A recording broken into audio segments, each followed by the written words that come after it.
Edward, Gordon and Henry. Edward and Gordon often went through the tunnel where Henry was shut up. Edward would say, "Hello," and Gordon would say, "Hoo, hoo, hoo, serves you right." Poor Henry had no steam to answer. His fire had gone out, soot and dirt from the tunnel roof had spoilt his lovely green paint and red stripes. He was cold and unhappy, and wanted to come out and pull trains too. Gordon always pulled the express. He was proud of being the only engine strong enough to do it. There were many heavy coaches, full of important people like the fat director who had punished Henry. Gordon was seeing how fast he could go. "Hurry, hurry, hurry," he panted. "Trickety-trock, trickety-trock, trickety-trock," said the coaches. Gordon could see Henry's tunnel in front. "In a minute," he thought, "I'll poop, poop, poop at Henry and rush through and out into the open again." Closer and closer he came. He was almost there when crack! He was in a cloud of steam and going slower and slower. His driver stopped the train. "What has happened to me?" asked Gordon. "I feel so weak." "You've burst your safety valve," said the driver. "You can't pull the train anymore." "Oh dear," said Gordon. "We were going so nicely too. Look at Henry laughing at me." Gordon made a face at Henry and blew smoke at him. Everybody got out and came to see Gordon. "Humph," said the fat director. "I never liked these big engines. Always going wrong. Sent for another engine at once."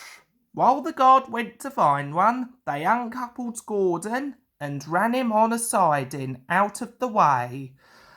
The only engine left in the shed was Edward. "Oh, come and try," he said. Gordon saw him coming. "That's no use," he said. "Edward can't pull a train."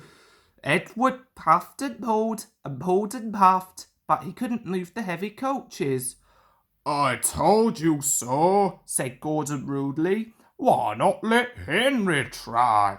"Yes," said the fat director, "I will. Will you help pull this train, Henry?" he asked. "Yes," said Henry at once.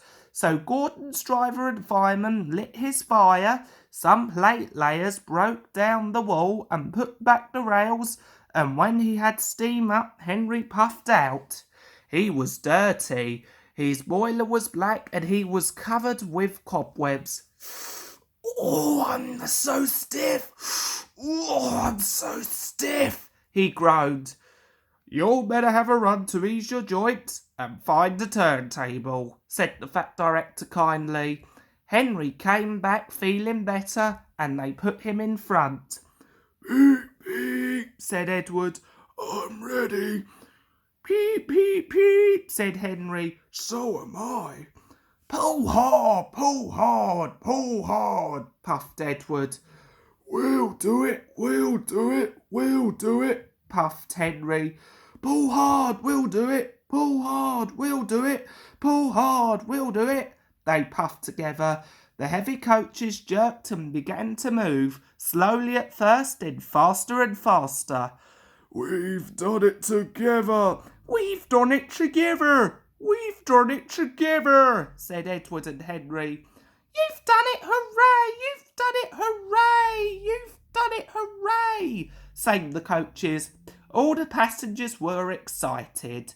The fat director leaned out of the window to wave to Edward and Henry, but the train was going so fast that his hat blew off into a field where a goat ate it for his tea. They never stopped till they came to the big station at the end of the line. The passengers all got out and said, "Thank you," and the fat director promised Henry a new coat of paint. "Would you like blue and red?"